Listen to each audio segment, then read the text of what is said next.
అనుదినమన్న శ్రోతలకు మన ప్రభువును రక్షకుడై ఉన్న యేసుక్రీస్తు యొక్క సరిసాటి లేని మహా గొప్ప పరిశుద్ధమైన నామం నందు శుభములు. నేడు 2024 సంవత్సరము డిసెంబర్ మాసము 29వ తారీఖు ఆదివారం నాటి ధ్యానాంశము తలంచి చూడుడి. హగ్గై గ్రంథము 1వ అధ్యాయము 5వ వచనం నందు, కాబట్టి సైన్యములకు అధిపతియగు యెహోవా సెలవిచ్చిందేమనగా, నీ ప్రవర్తన గూర్చి ఆలోచించుకొనుడి.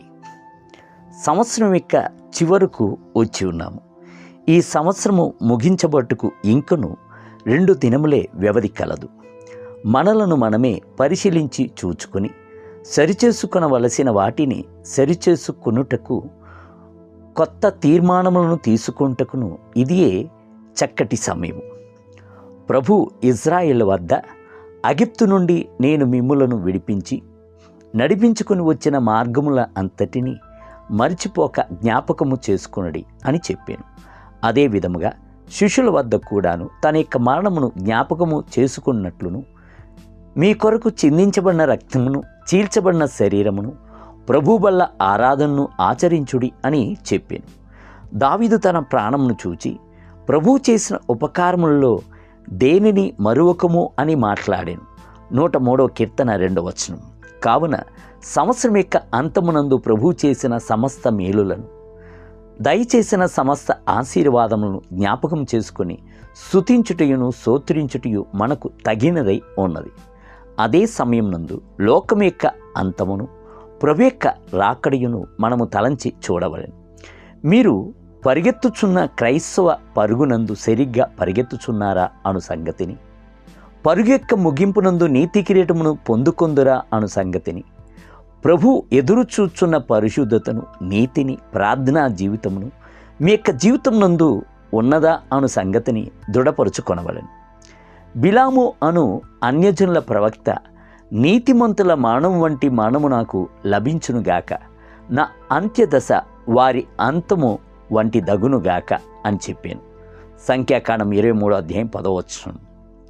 అతడు అలాగున కోరినప్పటికీ తన జీవితమును సరిచేసుకొని ప్రభువునకు ప్రీతికరమైన వాడిగా జీవించలేదు. ధనాపేక్ష అతని కన్నులను కప్పివేసెను. ఇజ్రాయేలీలు పాపమునందు జారి పడిపోవున్నట్లుగా ఆశను బాలాకు అను మోయాబు రాజునకు రహస్యముగా తెలియజేసింది. కావున అతని యొక్క అంతము విజయవంతముగాను మహిమకరముగాను లేకపోయాను. శత్రుల యొక్క ఖడ్గముచే నరకబడి చనిపోయాను. దేవుని బిడ్డలు నీతిమంతులుగా జీవిస్తేనే నీతిమంతునిగా మరణించగలరు. మీ యొక్క జీవితము నీతిమంతుడైన క్రీస్తు వలె ఉన్నదా అను సంగతిని పరిశీలించి చూచుకునుడి. బైబిల్ గ్రంథము సెలవిచ్చుచున్నది, నీ దేవుడని యెహోవా కనులు సంవత్సరాది మొదలుకొని సంవత్సరాంతం వరకు ఎల్లప్పుడూ దాని మీద ఉంచబడి ఉండును. ద్వితీయోపదేశకాండము 11వ అధ్యాయం 12వ వచనం.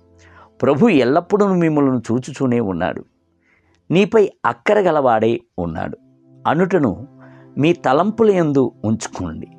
భక్తుడైన యోబును చూచి అతని యొక్క స్నేహితుడైన బిల్దదు చెప్పాను, నీ స్థితి మొదట కొద్దిగా ఉండినను తుదకు నీవు మహాభివృద్ధి పొందుదువు. యోబు గ్రంథము 8వ అధ్యాయము 7వ వచనం. దేవుని బిడ్డలారా, సంవత్సరం యొక్క ప్రారంభము కంటేను అంతము మహిమకరముగా ఉండవలను. నిశ్చయముగా ముందుగతి రానే వచ్చును, నీ ఆశ భంగము కానేరు. సామెతల గ్రంథము 23వ అధ్యాయము 18వ వచనం.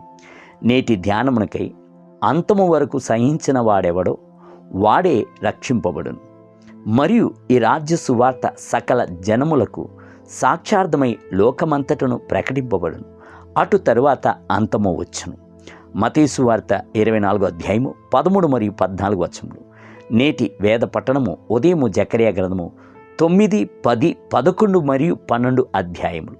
సాయంత్రము ప్రకటన గ్రంథము 20వ అధ్యాయము. ప్రభు మిమ్ములను దీవించునుగాక. ఆమేన్.